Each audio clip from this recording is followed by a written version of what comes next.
Tá começando mais um podcast da ONU, meu nome é Thiago Azevedo e o nível desse podcast tá subindo cada dia mais. Subiu o nível, subiu demais. Eu tô com uma pessoa especial, uma amiga. Ela é pedagoga, ela é formada na Universidade de Brasília, ela é mestra em educação. O currículo dela é quase um livro, né? Ela me mandou aqui as coisas que ela sabe fazer e eu fiquei espantado. Eu tô aqui com a Melissa Tomás e ela vai falar um pouco sobre educação. Prazer, Melissa, ter você aqui. Prazer é meu, queria agradecer, o convite, uma honra poder estar aqui participando desse podcast com você. A honra é minha de ver esses lindos olhos, né? E esse sorriso que enche esse lugar. Obrigada. Então, Melissa, falar de educação é uma coisa assim tão complexa hoje, né? Porque surgiram tantos conceitos, né? E eu, no caso, que sou pai de meninos, né? De duas crianças pequenas, a gente sempre tem muitas dúvidas, né?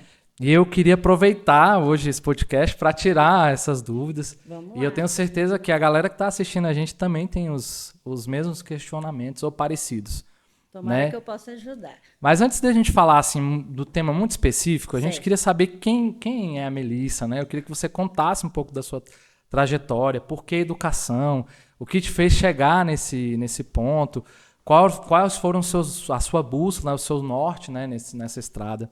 Me fala um pouquinho, Melissa, de você, deixa a gente conhecer você um pouco mais. Bom, vamos lá. Meu nome é Melissa Tomás, sou neta de educador, filha de educadora, né?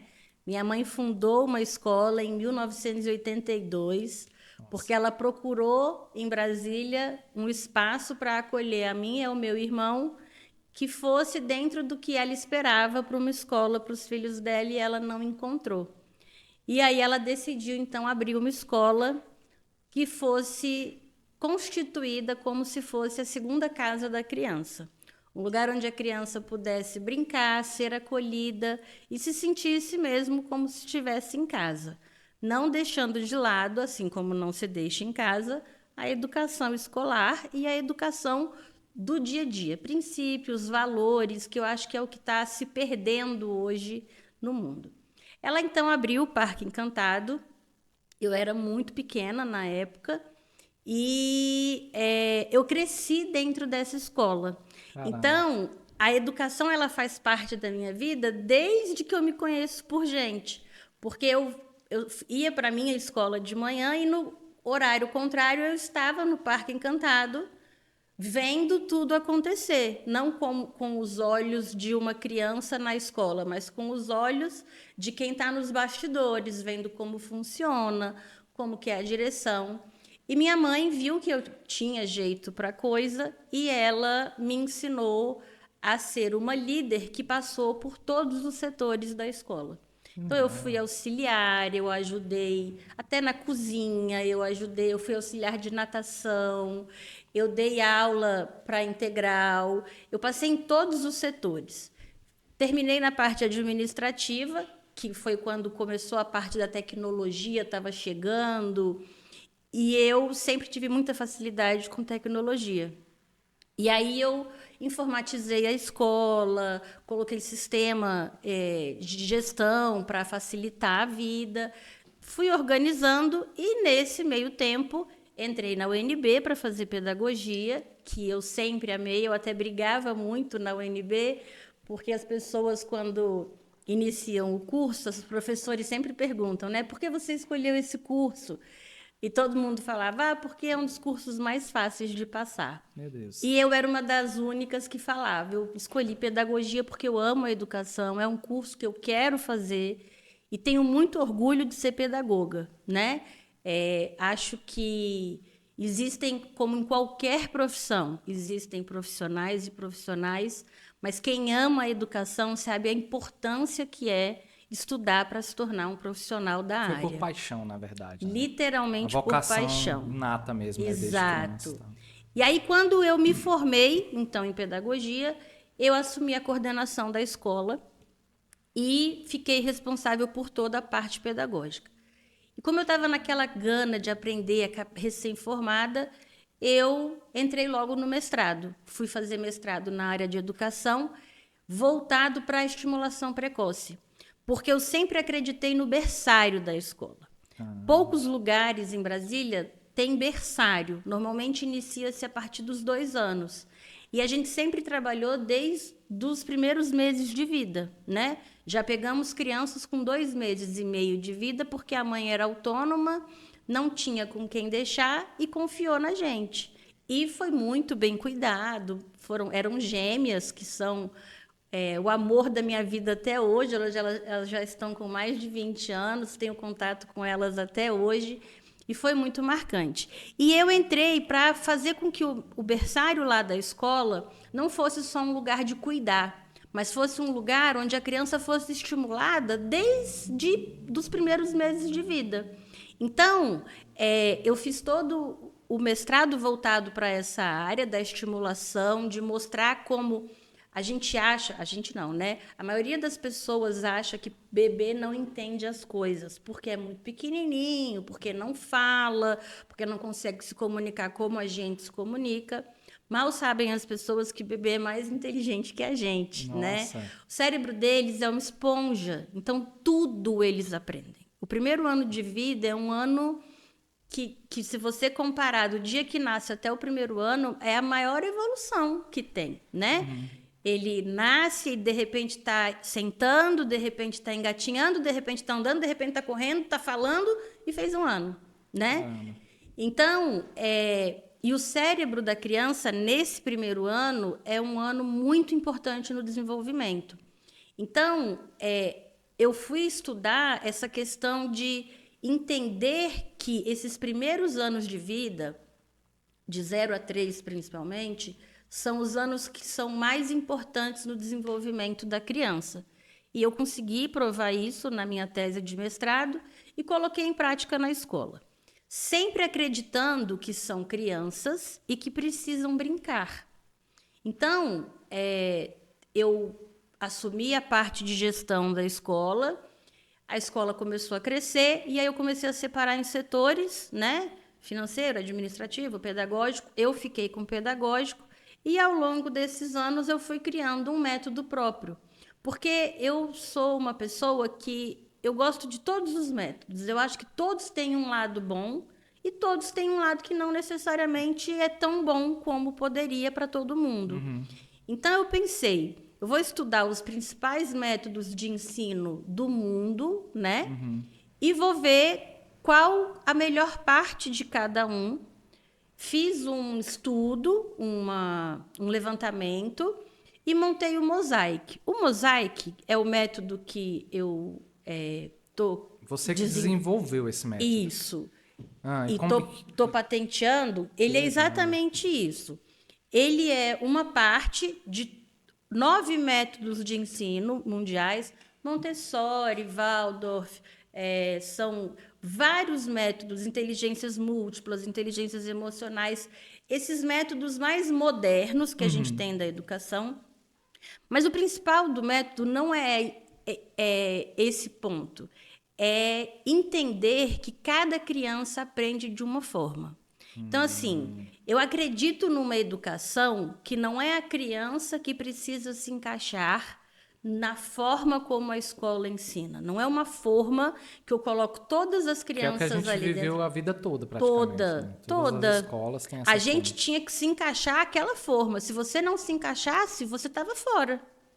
E isso não está certo. Todas as crianças do mundo, todas as crianças do mundo aprendem. Claro. Cada uma da sua forma, cada uma no seu tempo, cada uma do seu jeito. Cabe ao educador que está mediando essa educação identificar qual método é o melhor para aquela criança. E é isso que o Mosaic acredita. Que numa sala de aula cabe ao educador identificar. Claro, tem alguns métodos que eles são mais genéricos, eles se englobam mais num número maior de crianças. Mas tem algumas crianças que não se encaixam nesses métodos. E não é por isso que ela vai ser excluída ou que ela não vai aprender.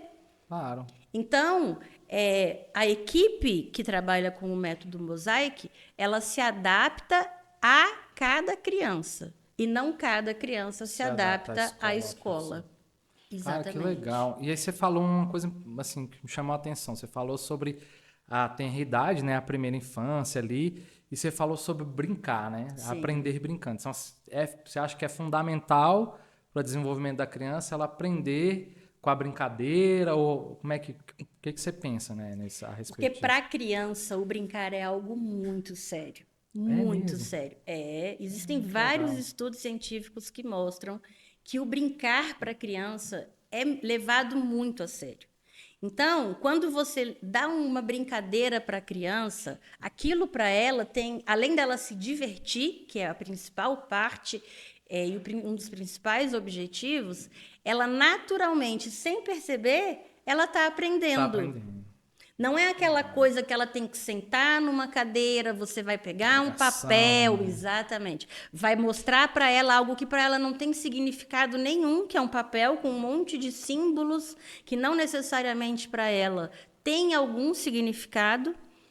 E quando você transforma aquilo num jogo, numa brincadeira, aquilo lá para ela passa a ser significativo.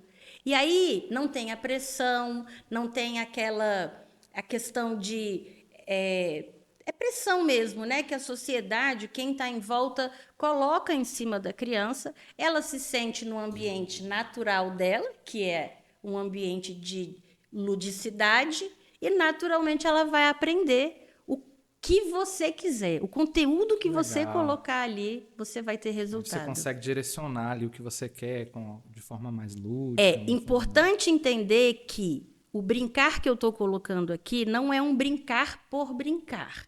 É um Ele é brincar com direcionado. objetivo fim. Legal. Então, são brincadeiras montadas que têm um objetivo final, que no final da brincadeira a gente consegue avaliar se a criança assimilou o que estava sendo esperado ou não. Então, a gente consegue, por exemplo, avaliar, a gente tem avaliação gamificada para o nosso ensino Que é fundamental. isso? Avaliação gamificada é o seguinte: não adianta eu ter uma escola que ela trabalha com game, com jogos, com atividades na área externa, que trabalhem a criatividade da criança, se na hora da avaliação eu entrego uma prova para ela e meço por nota. Não adianta, eu estou sendo contraditória. Então, a avaliação gamificada faz parte de todo o processo avaliativo da escola. Então, a criança ela aprende a fazer a avaliação escrita porque é uma realidade do mundo. Lá na frente tem vestibular, tem Não tem concurso, escapatória. não tem que aprender a fazer. Mas não precisa ser a única forma de se avaliar a criança. Você consegue avaliar ela dessa forma como uma parte da nota final. Você tem uma avaliação gamificada, que a criança não é informada no dia que aquela brincadeira, que aquele jogo é É uma uma avaliação, avaliação. é como se fosse mais um jogo da rotina Tira o peso, dela. né, da avaliação em si, né? Exatamente. E a professora vai anotando. Ela conseguiu fazer sozinha? Ela vai marcar um X. Ela precisou de ajuda? Outro X. Ela não conseguiu? E assim ela vai pontuando, como qualquer jogo de tabuleiro. Ela vai andando as casinhas, às vezes ela volta, às vezes ela avança, ela chega sem precisar de ajuda nenhuma. Isso é uma avaliação gamificada. Que legal, cara. É. É inovador, né? Assim, é bem bonito também, né? Porque eu me recordo, assim, na minha infância, né? Eu tenho TDAH e Eu também. eu tinha altas habilidades para muitas coisas. Música, por exemplo, eu comecei a tocar acho que com 7 anos. Sim. Aprender sozinho, vários instrumentos e tal. Mas na escola eu me senti um burro, porque eu tinha que ler daquela forma e às vezes eu via as coisas meio que de trás para frente. Eu acelerava muito aquela forma de enxergar o texto. E Eu acho que pior do que você se sentir burro era a rotulação que existia na com nossa certeza. geração. Nossa, era terrível. Era Era terrível, terrível. né? Hoje as pessoas falam, essa geração é muito fraca, não pode sofrer. Na minha época tinha bullying. O bullying de hoje é muito diferente do bullying da nossa Na nossa época. época era malhar, né? O pessoal malhava, Era tirava tirar sarro. sarro, exatamente. Hoje o bullying é uma coisa muito agressiva, muito violenta, que está levando a resultados muito Sim, tristes, sim. né? Mas assim, a rotulação que os próprios professores faziam em cima de nós alunos era algo muito triste, né? e que geravam traumas muito fortes na vida das pessoas. Então, assim, é exatamente isso que eu tento desmistificar. O meu primeiro ano do ensino fundamental é a primeira vez que faz avaliação na vida. E aí eu brinco com os pais, né? Eu falo, eu costumo nem gostar de contar para os pais que vai ser a semana de avaliação. Porque eles têm um trauma de infância na avaliação. A criança nunca fez avaliação, então para ela é mais uma atividade. Aí eu falo para os pais, por favor, papai, não faz pressão, a gente está fazendo, a gente sabe que eles dão conta, a gente tem plena consciência do que a gente está avaliando. Aí chega o primeiro dia de prova, vão os pais deixar a criança na escola e é assim, filho, fica tranquilo, você vai tirar 10, você estudou tudo. Gera aquela tensão na criança. Sem a criança ter. Uma expectativa que ele não precisava ter. Né? Exatamente. Mas é fruto de uma geração. Eu me lembro que, assim, do meu pai me contar que na escola ele apanhava. Tinha palmatória, tal, né? Apanhava, se dava a resposta errada. Eu passei por isso um pouco em casa, né? Aprendi a tabuada, falava errado na cintada. Não, era na porrada mesmo. Falava errado, pá, levava uma cintada. Eu nunca mais esqueci também, mas... Sabe todinha. Funcionou, de certa forma. Então, eu me lembro muito, assim, das histórias que meu pai contava e como isso evoluiu, né? Como a educação evoluiu para... algumas coisas para melhor e outras coisas para pior. Eu estava vendo um estudo falando que em alguns anos a gente não vai ter mais professores do jeito que a gente tem. As pessoas não querem mais fazer pedagogia. Eu vi isso semana passada. Fiquei arrasada. Tá crítico, porque as pessoas associaram a uma profissão ruim. Até porque, assim, eu acho que para você não é ruim, porque você tem a paixão. Você tem o histórico de sucesso com seus alunos. Sim. Então, você teve a experiência da sua mãe, Sim. da sua família de educadores que tem essa paixão. Sim. E o problema é que nem todas as pessoas têm essa paixão. E é aí que dá a sociedade massacra muito essa profissão, né? Massacra.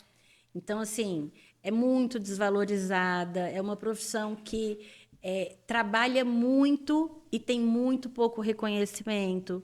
Então, isso é uma das coisas que desmotiva. Mas eu acredito que, do mesmo jeito, acho que isso acontece em todas as profissões. Tem uma queda, e aí a sociedade entende que tem que valorizar aquele profissional, senão vai perder. E aí volta a ter um crescimento com uma qualidade melhor. Né? Porque a gente também tem que convir que a quantidade de faculdades que abriu à distância...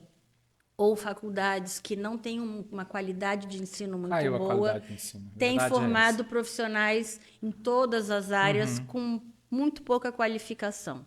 Então, hoje, o que acontece? Todas as escolas de Brasília, eu afirmo por Brasília, não sei nacionalmente, são obrigadas a dar curso de treinamento de aperfeiçoamento para os professores. Porque a gente sente uma necessidade de estar em constante treinamento e formação da equipe. Claro, toda profissão tinha que ser assim, né? Tinha que evoluir, exatamente. Né, e aí é muito legal porque a gente vai vendo a evolução do profissional dentro da escola e a gente consegue identificar exatamente, fazer esse filtro. Quem tem, uma amiga minha uma vez falou, a educação é igual um bichinho, quando pica, nunca mais sai, né, de dentro do corpo.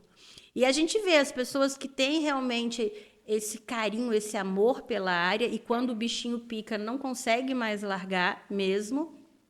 E quem quer muito, mas não tem o perfil.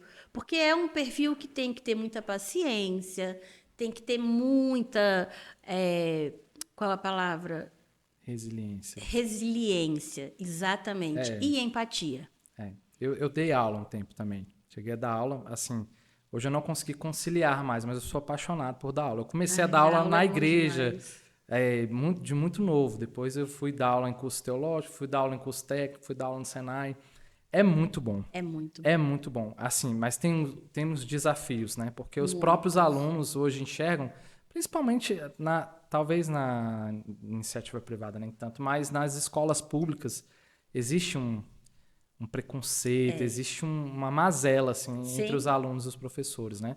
Eu dei aula num curso técnico do Pronatec que os alunos recebiam para ir. Nossa. Então, assim, é um privilégio. Com certeza. Só que eles não enxergavam assim. Nem assim, não, né? Eles estavam lá para receber o dinheiro. Então, assim, você não via... Alguns poucos alunos tinham uma dedicação. Então, aí valia a pena, sabe? Sim. Você, às vezes, ir dormir 2 horas da manhã preparando a aula para... E eu via os dois lados da moeda. Teve um aluno que chegou para mim e falou, professor, o senhor é o único professor que eu conheci aqui que estuda, que lê. Olha isso. Porque os outros professores eu não vejo eles lendo. É sempre na sala vendo filme, falando, entendeu? Aí eu falei, é porque assim, eu tô tentando aprender mais para poder passar para vocês. A gente Mas não esse sabe é o tudo, né? objetivo do professor, né? E assim, como é que a pessoa consegue dormir à noite ensinando de qualquer forma, sabendo que aquela pessoa, ainda mais um curso técnico, né? Que você vai, a pessoa vai lá falar que fez o curso lá onde você deu aula e Exatamente. é constrangedor para mim. Aí eu não conseguia, né? Mas existe esse preconceito com o professor, com o educador, né? Porque é uma área difícil, Melissa. Eu admiro quem É tem muito esse difícil, foco mas que ela é você tem. muito gratificante.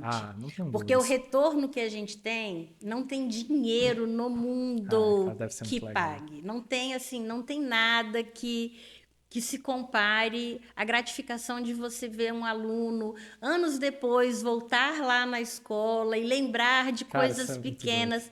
São memórias são momentos que ficam registrados na memória dessas crianças. Você marcou várias vidas, né? Exatamente, que mudam a vida delas, né? Então, assim, ser educador é muita responsabilidade, porque esse toque na vida da criança, ele pode ser tanto positivo como negativo.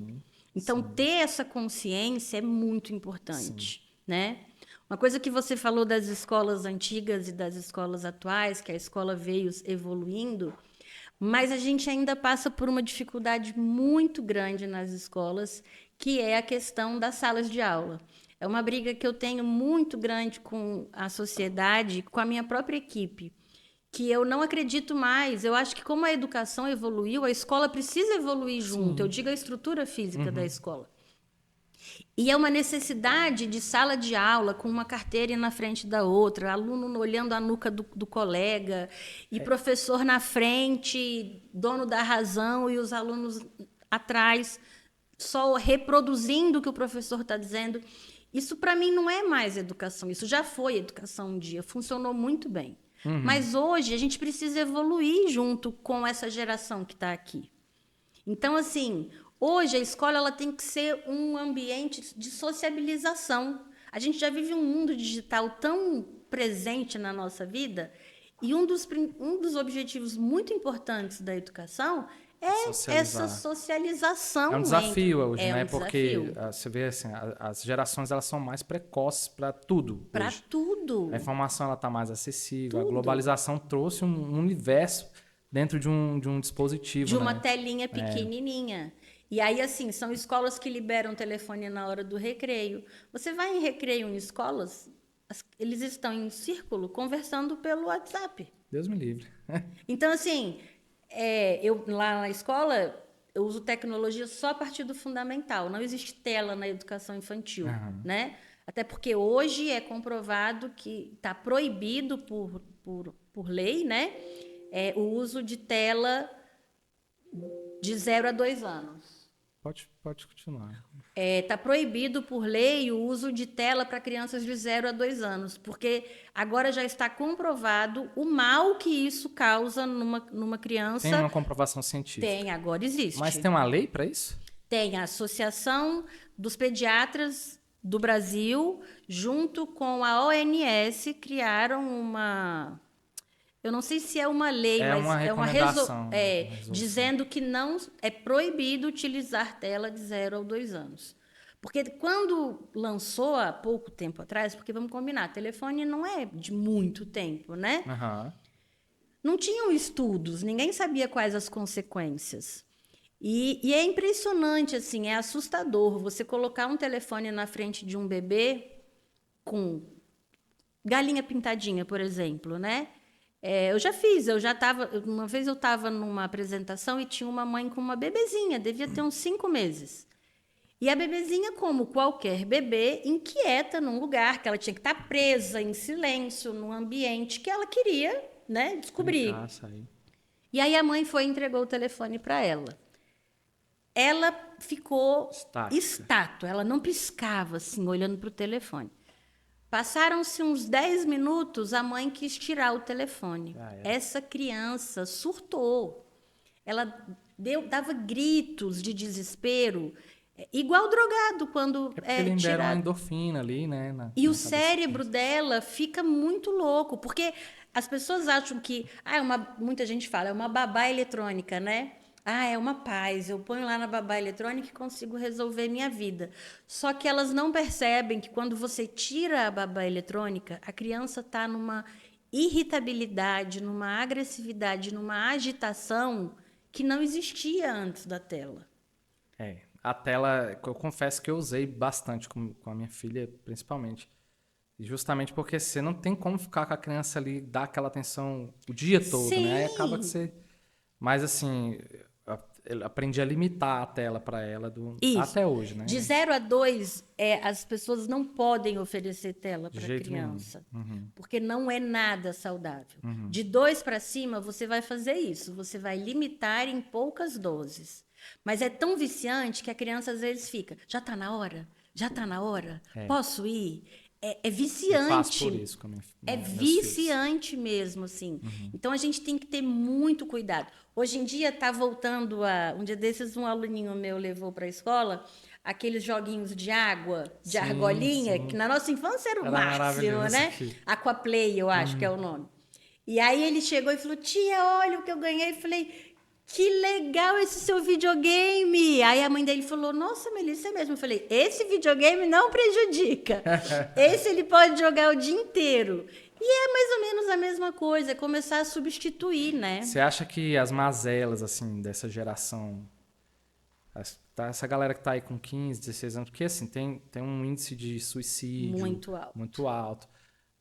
Eu não me lembro de ouvir na minha geração alguém da minha idade, 15, 16 anos na época, que tinha se suicidado. E hoje está acontecendo mais cedo ainda, muito né? frequente. Eu incluo a tela também. Eu acho que é mais, além da tela, é uma falta de preparo emocional. Você fala sem limite. Sem estar preparado para lidar com frustração. Entendi. É uma geração... Com tudo, né? A mão, né? Tudo não houve o não, praticamente. Eu acho que é o principal, é o não. É o medo que a família tem de falar não para o filho. E isso tem gerado uma geração, porque o não, ele existe. Sim, ele vai ter o não várias vezes na vida. Em qualquer lugar da vida dele. Então, eu recebi uma visita esses dias e a mãe falou, eu não falo não para o meu filho e eu gostaria que aqui na escola ele também não escutasse não. Filho, olha, eu sinto muito. Ela falou isso de verdade? De verdade. Assim, olhando nos seus olhos? Sim, e ela realmente acreditava nisso. Foi algo que ela leu a respeito, porque existem estudos que dizem para não falar não para a criança. Meu Deus. Hoje as pessoas precisam entender que existem estudos de tudo. Você tem que filtrar. Não é porque está escrito que está certo, né? E eu acho que as pessoas se perdem um pouco nisso. Porque eu li, está certo. Não! Você tem que ter a criticidade de avaliar o que está escrito ali. Tem que ser aplicado várias vezes e ter ali exatamente. as comprovações. Né? Então, essa vertente, ela tem... Aí eu falei para ela, eu falei, olha, então, infelizmente... A minha escola não atende ao que você procura. E eu vou te falar por quê. Aí ela fez uma cara de assustada. Eu falei, não, calma, não é porque ele vai ouvir não como bronca. Mas ele vai entrar na sala e ele vai querer sentar na cadeira, o coleguinha dele vai virar para ele e falar, não, quem vai sentar aqui sou eu. Aí ele vai querer pegar um brinquedo de outro e o amiguinho vai falar, não, esse brinquedo é meu. O não faz parte da rotina do ser humano. Então, não tem como educar uma criança sem utilizar o não. E quando ele ficar mais velho, ele vai ouvir um não do chefe dele, um não da namorada dele, um não dos amigos dele. E ele vai ter que aprender a lidar. O tal do trauma. O tal do trauma, acho que as pessoas ficaram tão ficcionadas nisso. Isso. Porque, assim, o trauma... assim, a gente não quer que nenhuma criança se traumatize. Claro que não. Mas, por exemplo, eu uma vez enfiei uma tesoura na tomada. E tá vivo, graças a Deus. Tomei um choque. Fiquei traumatizado, mas aprendi que não se deve botar a tesoura na tomada. Então, assim, as próprias experiências de frustração E esses pequenos traumas, não digo trauma, né, que prejudica a alma da criança. Não, da criança, sim, mas são fazem frustrações, parte, né? são problemas que a criança precisa passar para aprender a resolver e enfrentar Às vezes os lá pais na não frente. deixam, né? Ai, você vai cair. Ai, você vai. É você uma vai fazer coisa não sei o quê. importantíssima. Ai, você. Excelente ponto esse que você colocou. De 0 a 4 anos, o desenvolvimento motor, ele é indispensável para o desenvolvimento cognitivo e emocional. Se a criança não tem o desenvolvimento motor, ela não vai desenvolver o cognitivo dela. Então, a criança ela precisa correr, ela precisa cair para aprender a levantar, sujar, ela precisa sentir os subir alimentos. numa escada de parque, ela precisa andar em cima de coisinha para equilíbrio. É necessário para o desenvolvimento dela.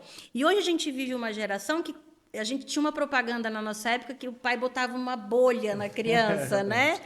Então, assim, era muito interessante que a sensação que eu tenho hoje é que os pais querem criar os filhos dentro de bolhas, né? E é muito isso. E não é muito saudável. Não é saudável. Os Então, adolescentes assim, não sabem resolver nada hoje. nada. Quer ver um incrível. exemplo bobo? Olha só, quando a gente era mais novo, a mãe dava o dinheiro pra gente e falava assim, vai lá na padaria e compra 4 pães. Aí você pegava o dinheiro na mão e ia pra padaria. Quem tem TDAH, principalmente. 4 pães, 4 pães, 4 pães. Né? Chegava na padaria, o padeiro, a gente falava assim, 4 pães. Aí a moça falava, acabou o pão. Eita. Aí você pensava, cara, eu vou ter que voltar em casa e perguntar para minha mãe ou eu vou levar uma rosca, Já que não tem o pão, né? já que não tem o pão. O que eu vou fazer? Essa geração de hoje, Tiago, o que ela faz? Chega na padaria, não tem o pão, ela liga para a mãe, porque ela tem o telefone Saber, na né? mão. Ah, e aí? Mãe, não tem pão, o que eu compro? Ela não Não pensa. consegue. Alguém pensa por ela. E isso é muito É assustador. prejudicial para essa Eu vi geração. um estudo que diz que essa é a primeira vez na história da humanidade vi. que uma geração Não vai evoluir. não evolui mais que os pais. É muito triste. É triste. E eu, Mas é a mais vejo pura isso em verdade. pessoas da minha convivência, que são de uma geração anterior. Eu vejo a dificuldade. Eu vejo assim, gente de 20 anos que o pai vai lá na faculdade para resolver um não sei o que com o cara. Quando que os nossos pais iam na Minha mãe não ia faculdade nem na resolver escola, cara. nossos Meu problemas? conselho de classe era eu que me representava. Cadê tua mãe? Ô, professor, deu não. Eu que vou me representar aqui e tal. É uma inversão de valores, né? É. Hoje, antigamente, os pais respeitavam o que o professor falava. Hoje o pai vai brigar quando o professor briga com o Se filho. tivesse reclamação, a gente levava um cacete em casa. Era? Como Não que você só, não desrespeitou? só do professor, do vizinho, qualquer pessoa. Não tinha que ouvir reclamação de filho. Sim. Sua obrigação é estudar, tirar. E meu pai era o seguinte, não pegava meu caderno de ninguém lá em casa pra ficar, deixa eu ver como é que você tá. Mas ai de Reprova pra você. ver, fica de recuperação. Exatamente. Irmão, ia dormir de couro quente. A gente É isso, a gente solucionava os nossos problemas. Também não era saudável Não, como é era, assim, né? tem que ter um Eu acho que acompanhamento, tem sim. que ter um equilíbrio, mas a gente era obrigado a solucionar problema. Uma vez eu fui num consultório, foi muito engraçado.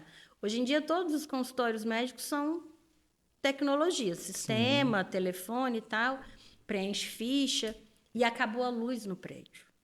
E só tinha menininhas novinhas atendendo. Elas surtaram.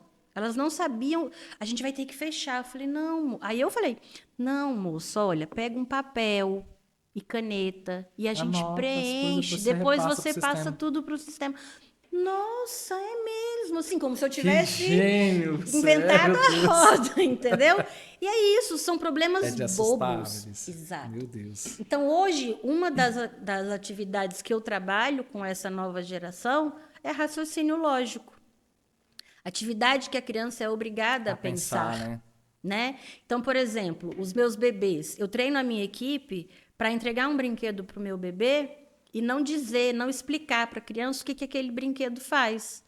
Porque a criança ela precisa trabalhar a criatividade dela. Por que bebê adora cozinha, Tiago? Porque na cozinha não tem escrito o que ele tem que fazer com as panelas e com os potes com tampa que tem lá. Nossa, ele abre tudo. Ele pega, ele bate, ele joga, ele faz o que ele quiser. Agora entrega um brinquedo de montar e quer que ele só monte. Ele não quer montar. E é um direito dele não querer montar. Sim. Ele pode, depois que ele inventar todas as formas de usar dele, você pode ensinar para ele que ele também monta. Mas ele não só monta, né? Então, assim, até a forma de brincar, às vezes, a gente quer restringir a forma como a criança faz. Quer engessar, né? Quer engessar. Isso é ruim. Agora, você fala assim de criança, seus bebês. Eu tive uma grande dificuldade para levar o meu bebê para a escola. A Valentina, ela entrou na escola com 8 meses, eu acho, se eu não me engano. Sim. 8 meses. E eu tenho 2 filhos, né? Da mesma idade, que é a Valentina, que é minha filha biológica, e o Nicolas, que é meu filho do coração. Que legal. Mas a Valentina, eu tive mais essa experiência da tenridade e tal. E eu ia entregar ela entrava e eu chorava pra lá. Como é que você lida lá na escola com a dificuldade dos pais, assim? Da adaptação, né? Da adaptação, né? Nesse primeiro momento, assim, da criança. Adaptação, eu brinco. A gente não sabe quem chora mais. São os pais ou se é a criança, né? Porque eu falo para as mães, né? Eu falo, é o corte do cordão umbilical.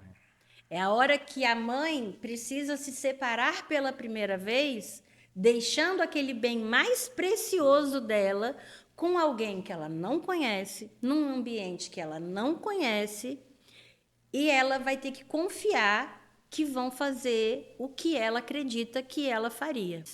Então, é um desafio muito grande, né? Porque as pessoas... Eu tenho pais que voltam da licença maternidade com um bebê com 4 meses. É muito novinho se a gente parar para pensar, né? E pensando como educadora, é a melhor idade para adaptar.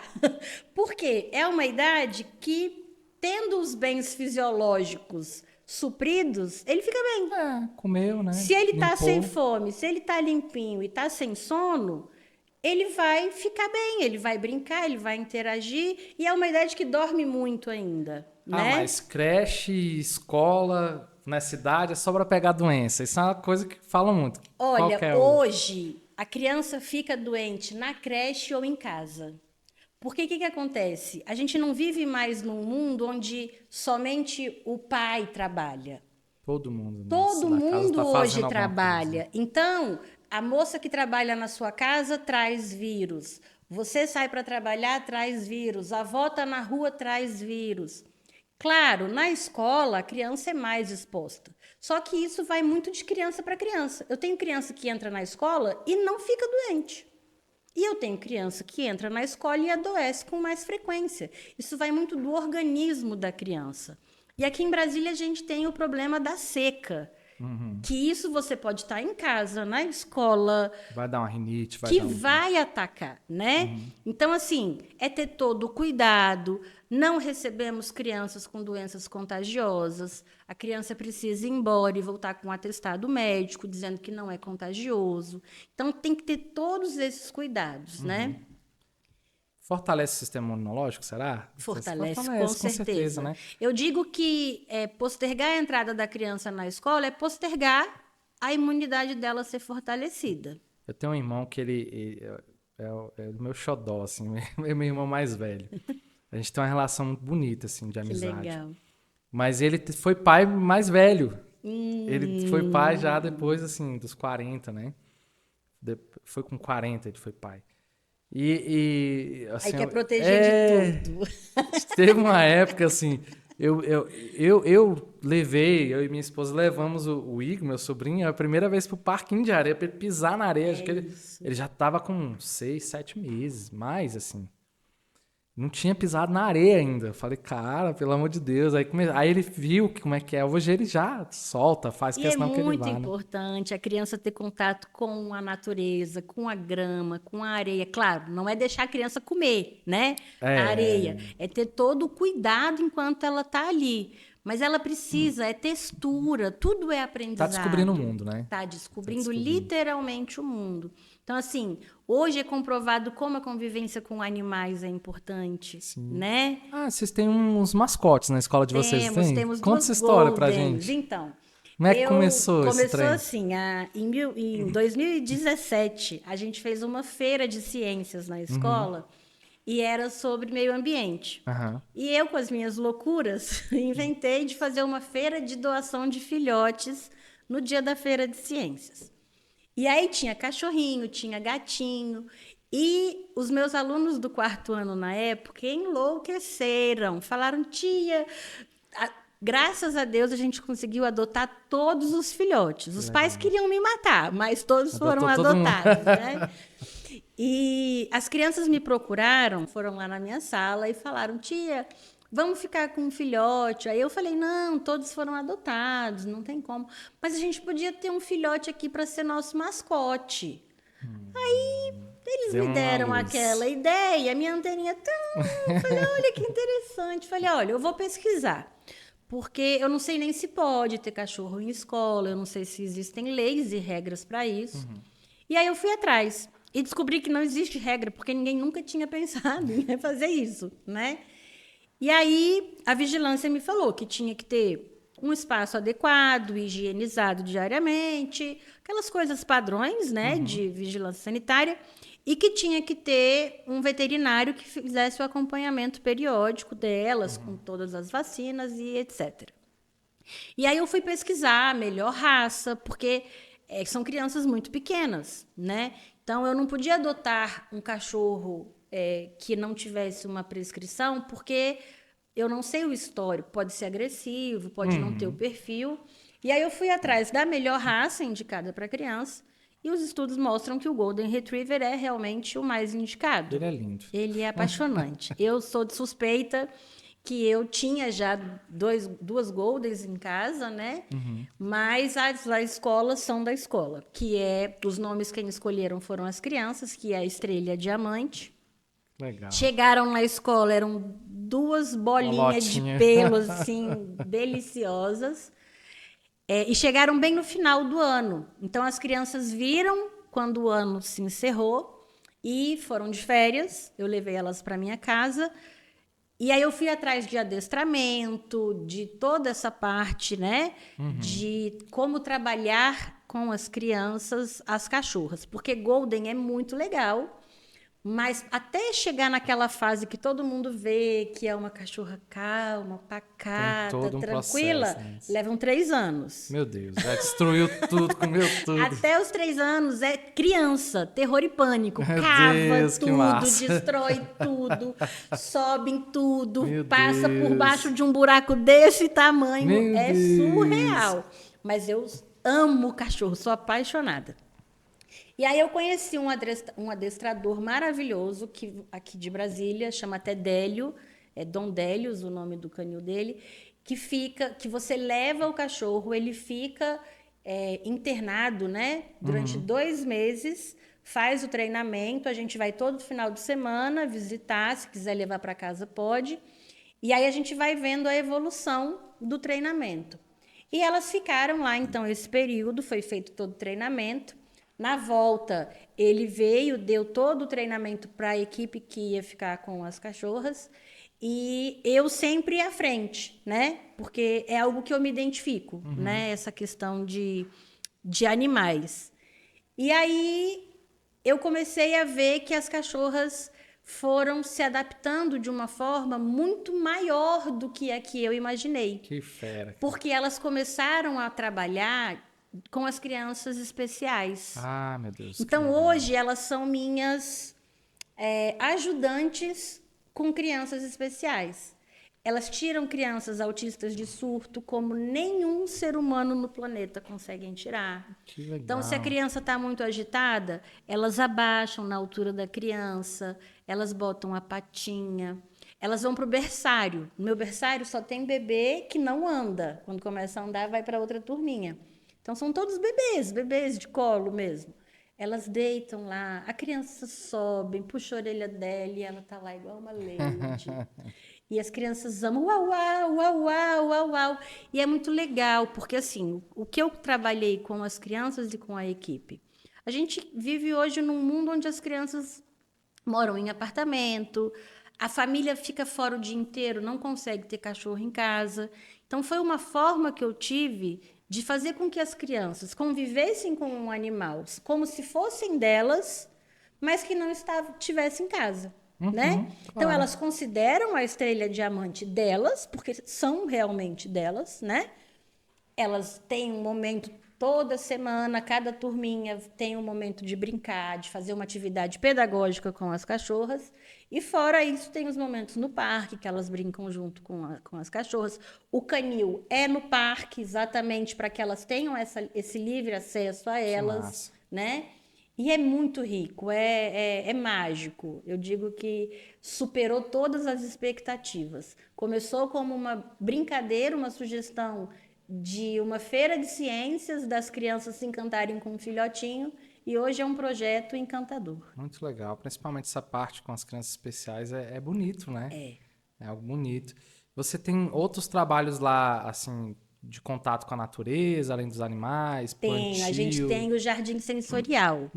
A gente antes tinha só a horta, né? Então a gente tinha os canteiros da horta, as crianças faziam todo o processo, né? Cuidavam do canteiro, fazia o plantio, aguava, colhia e comia, né? Só que a gente foi vendo que trabalhar o meio ambiente não é só isso, é muito além disso, e a gente pode aproveitar o meio ambiente muito a nosso favor, principalmente no quesito educacional. Então, a gente criou um espaço onde a gente trabalha todos os sentidos da criança. Então, o nosso jardim sensorial tem a horta, onde tem os canteiros, que elas plantam, cuidam, regam, colhem e comem. Mas tem um caminho sensorial, onde as crianças entram descalças e vão sentindo as diferentes texturas. Então, tem brita, tem tapete emborrachado, tem pedra, tem. Como chama? Ai, fugiu. Aqueles cascas de árvore. Casca de Casca de árvore árvore. mesmo, né? E aí eles vão andando, os bebês andando, é a coisa mais Que linda, porque legal. é o que você falou, que o seu sobrinho não pisava na grama, eles vão com uma gastura no começo, depois eles relaxam e acham legal, e sentindo as Lá diferentes tem umas texturas. árvores, assim, acho que tem sagui, né? Aparece Tem, a lá, gente né? tem mangueira, abacateira, amoreira, tem uma área verde Então é um muito ambiente que as grande, crianças se conectam com a natureza também. É muito, muito legal. Isso é muito. importante, né, Melissa? E é algo que falta hoje. A área verde para as crianças brincarem livremente, assim, infelizmente, poucos espaços têm para oferecer. E é muito importante, faz muita diferença mesmo. Eu quero voltar um pouquinho lá para o Certo. seu método, porque eu achei tão fascinante e eu acho que as pessoas precisam saber mais disso. Sim. A pergunta que não quer calar, você já publicou alguma coisa sobre esse método? Ou ainda está em processo? Você tem planos para isso? Porque eu acho que vão ter profissionais da área de educação que vão querer conhecer o seu trabalho, né? Sim. Então, publicar eu ainda não publiquei. Melissa. É verdade, é uma vergonha, né? Eu já escrevi ele todo, ele já está Certo. todo escrito, né? Eu estou agora no processo de registrar, Sim. né? Para em seguida publicar. Porque é muito complexo, né? Não é só escrever, é todo um estudo científico, é bem complexo. Mas é algo que eu acredito que ainda esse ano eu vou conseguir finalizar, Tem quantos anos que você está produzindo esse método? produzindo, que eu sentei para. Porque assim, nós educadores temos uma coisa, né? Principalmente quem tem TDAH. A gente tem tudo na nossa cabeça. Se você me perguntar, eu sei responder tudo. Mas Vamos sentar, escrever, parar parar, né? e escrever é algo que minha vida é muito corrida, né? Ah, Minha não tenho rotina dúvidas. é muito corrida. Então, para eu conseguir parar, sentar e escrever, eu fui com muita calma, porque eu tive que estudar todos os métodos de novo, fazer a comparação, ver como que se encaixava, para fazer a sinergia, ver quais os pontos específicos de cada um. Então, eu fiquei em torno de uns 9 meses a um ano escrevendo. Caramba, puxado, hein? Mas eu acho que você tinha que focar nisso, porque É as verdade. pessoas estão precisando disso. Existe um problema na educação. Eu estava conversando aqui nos bastidores com você, né? O meu filho, pessoal, o Nicolas, ele foi acometido por uma bactéria, ele teve uma osteomielite, passou por 9 cirurgias e está num momento assim, que ele não pode ir para a escola. É muito porque ele está com um fixador na perna para alongar o osso dele. Sim. Teve uma necrose no osso, ele perdeu 10 centímetros de perna, mais ou menos. Mas assim, ele está bem, a gente está muito grato a Deus, porque ele teve uma bactéria, teve uma septicemia, teve 2 paradas. O caso dele foi muito grave. Graças a Deus. E assim, o que nos assustava muito mais era a bactéria. E hoje isso está contido, controlado. Assim, os médicos falam que essa bactéria, às vezes, não vai sair do corpo dele nunca. Pode ser que daqui a 50 anos ela não vai aparecer, se Deus quiser, mas é controlável. O organismo aprendeu a lidar. Ela está controlada ali e tal. E agora ele está no processo de tirar o prejuízo, que é crescer a perninha de novo. Então tem um fixador, a gente tem que fazer umas dobras lá com uns parafusos, igual carro, né? Eu falo para ele que ele é o ciborgue, eu vou apertar, vou fazer um ajuste e tal, aí ele fica morrendo de rir. E ele está nesse momento. E eu estava falando aqui nos bastidores com a Melissa, né? E ela até propôs a nos ajudar com isso, foi assim, emocionante pra gente. Pra mim, pra minha esposa, com certeza, né? Que tá sofrendo mais com isso, porque ela fica em casa, teve que trabalhar agora só de casa, né? Sim.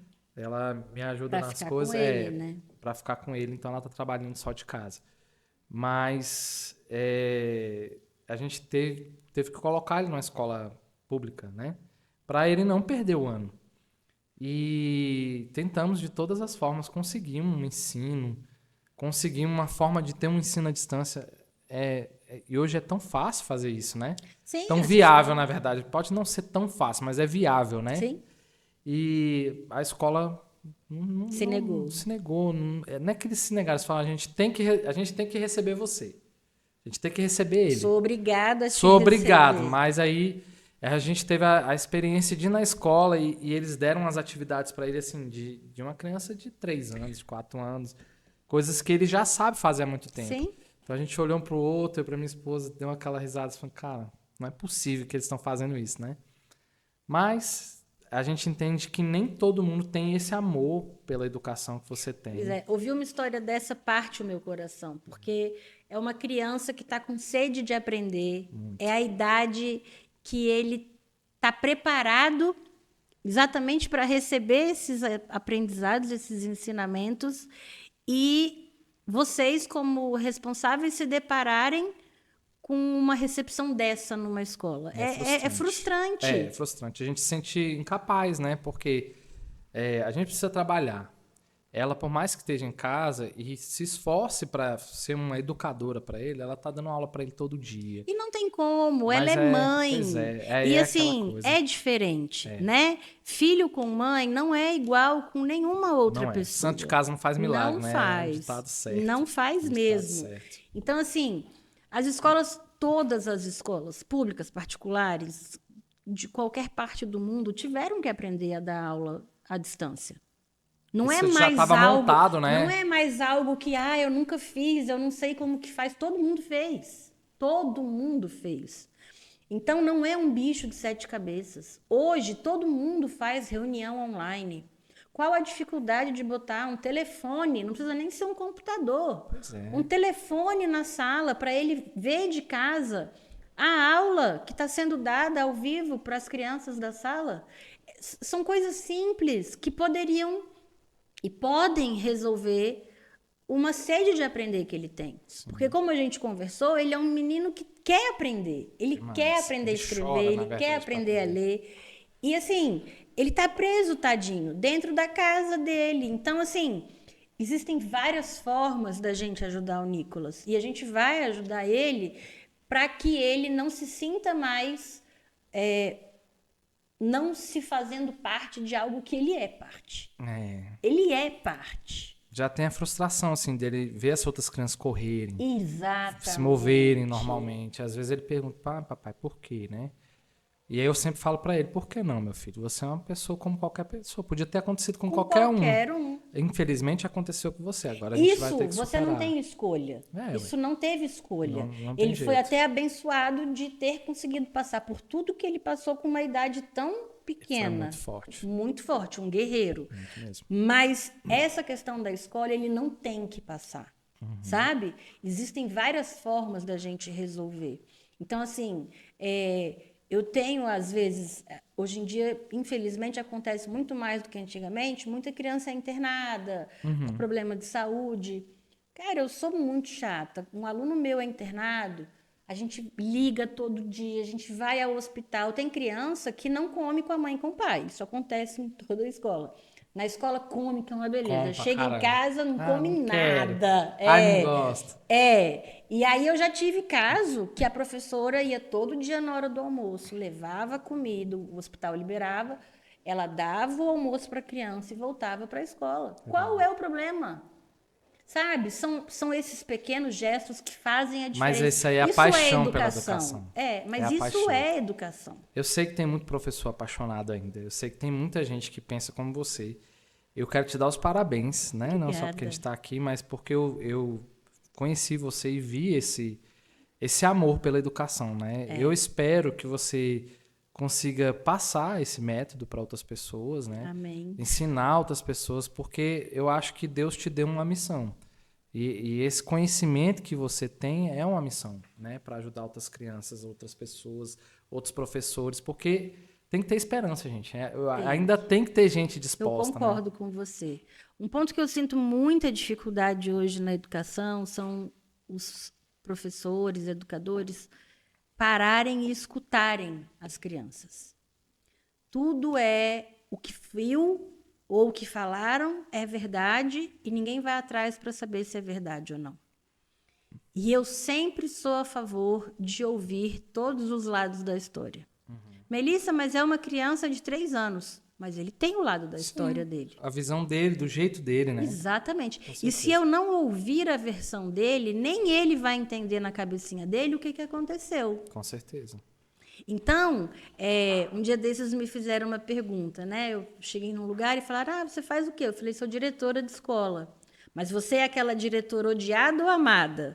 Falei, graças a Deus eu sou uma diretora amada, né? As crianças brigam para entrar na minha sala, elas não querem sair, porque a minha sala não é um lugar de dar bronca, é um lugar onde eu converso, onde eu acolho as crianças.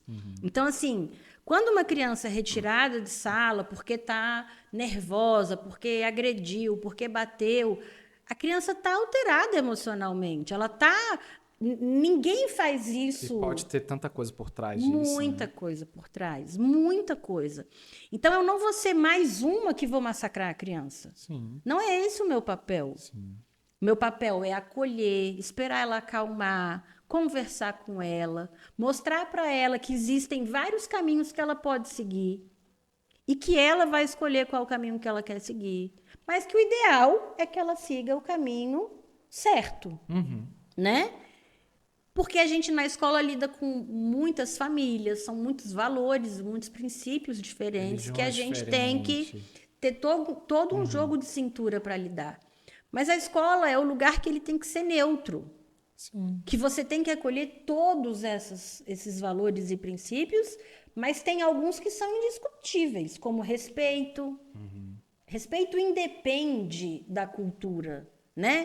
Claro. Empatia, resiliência... São coisas que fazem parte do ser humano, deveriam fazer, né? Parte do ser humano. Então, o meu foco sempre é o respeito. Porque o fulaninho me bateu. Sim, mas por que ele te bateu? Porque normalmente aconteceu alguma coisa antes. Mas eu bati nele porque ele me provocou. Sim, enquanto ele estava provocando e você estava quieto, você estava com razão. Quando você bateu nele... Ele perdeu a razão ele ganhou a razão e você perdeu. E aí, valeu a pena ter batido nele? Você cruzou uma linha que não precisava, né? Exato. E aí eles olham para mim assim com um olhar tipo, ninguém nunca tinha falado isso para mim. Ou a criança entra na minha sala assim, desculpa. Calma, desculpa pelo quê? Não, desculpa. Não sabe nem o que é Porque ainda, já né? ouviu tantos que quando erra tem que pedir desculpa, que não sabe nem o que é Por desculpa. que é, né? E aí eu falo, e o que é desculpa? É desculpa, tia, eu não vou fazer de novo. Mas você não vai fazer de novo o quê que você não vai fazer de novo? Não sei, mas como? Mas Tá ali no automático, né? Igual um robô ali, é a frase pronta que ensinaram para ele, que quando ele usa, se livra ele se livra do problema, entendeu? Então, a criança tem que entender o que é desculpa. Desculpa é se arrepender do que fez e não repetir aquilo de novo. Agora, se ele bateu se arrepender hoje, de fato, né? se arrepender. Bateu, pediu desculpa, tá tudo bem. Bateu de novo, se arrependeu, pediu desculpa, tá tudo bem. Isso não é desculpa. Não teve arrependimento, né, na verdade. Ele só tá se livrando naquele momento da bronca. Melissa, às vezes as crianças vão usando essas frases prontas e simplesmente não pensam por que estão fazendo isso, né? É importante você dar esse norte para essas crianças. E né? não aprendem, né? Eu acho que o principal objetivo de nós adultos é ensinarmos, né, o caminho correto a ser seguido. Melissa, me fala um pouco, assim, você falou do seu método, você falou das suas crianças. Eu tenho certeza que as pessoas que estão nos assistindo hoje, elas querem saber onde é a sua escola, elas querem saber como funciona a sua escola, quais são as principais características. Você pode fazer um resumo para a gente e apresentar qual que é o nome da escola? Parque Encantado. E onde fica? O Parque Encantado fica na QI 15 do Lago Sul, fica ao lado do Hospital Brasília. Ah, legal. Tá? Então me fala assim, quais são as... Eu sei que você falou de várias aqui já, mas vamos resumir assim, se você pudesse resumir em algumas características, quais são as principais características da sua escola, os principais diferenciais, porque eu tenho certeza que tem muito pai que depois de assistir esse podcast, ver a sua dedicação, o seu amor, principalmente a sua inteligência em relação à educação e todo esse tempo de estudo, esses pais vão querer conhecer a escola, no mínimo. Sim. Então, fala pra gente... Será um prazer receber isso. Fala pra gente. Não é nem por questão de merchan, não, mas é por uma questão, assim, de obrigação da minha parte, sabe? De apresentar pros pais algo que eu sei que é muito bom. Então, fala pra gente, faz esse resumo pra gente. O Parque Encantado, ele é uma escola que, como foi fundada lá em 1982, continua tendo como objetivo ser a segunda casa da criança, né? Então, é um lugar onde ela realmente aprende brincando, onde ela tem aula de musicalização, psicomotricidade, yoga a partir do berçário. Que legal, cara. Teatro a partir dos 2 anos de idade. A gente tem programa bilíngue desde o berçário, então diariamente todas as turmas têm um momento de imersão na língua inglesa. Não são aulas de inglês, são aulas em inglês. Então o conteúdo que eles estão aprendendo em português, eles aprendem em inglês. E a velocidade com que eles assimilam a compreensão e a fluência na língua é mágico, né? A gente tem Sabor Kids, que é um momento de culinária, onde as crianças do integral aprendem a cozinhar. Para o nosso integral já está incluído judô ou balé, capoeira e atividade de psicomotricidade extra. Então, assim, eu tenho uma educação que ela é integral, não no sentido do período integral, mas é uma educação integral que engloba todas as habilidades da criança. A gente trabalha o cognitivo, a gente trabalha o cultural, a gente trabalha o esporte, a gente trabalha o emocional, tudo junto e misturado, mas com equilíbrio, que o principal objetivo é que a criança se sinta segura para ir para qualquer escola quando ela sair do Parque Encantado. Cara, lindo o seu trabalho, lindo o projeto da escola. Eu estou muito feliz de te receber aqui. Eu também. Realmente, eu aprendi bastante coisas, vi até coisas que eu fiz errado assim, na criação da minha filha. E para mim é um prazer mostrar para as pessoas esse trabalho e esse tipo de profissional que você é. Não só profissional, mas o ser humano. Então, Melissa, obrigado por estar aqui com a gente. Eu que agradeço. Foi um prazer te receber aqui. Prazer é meu.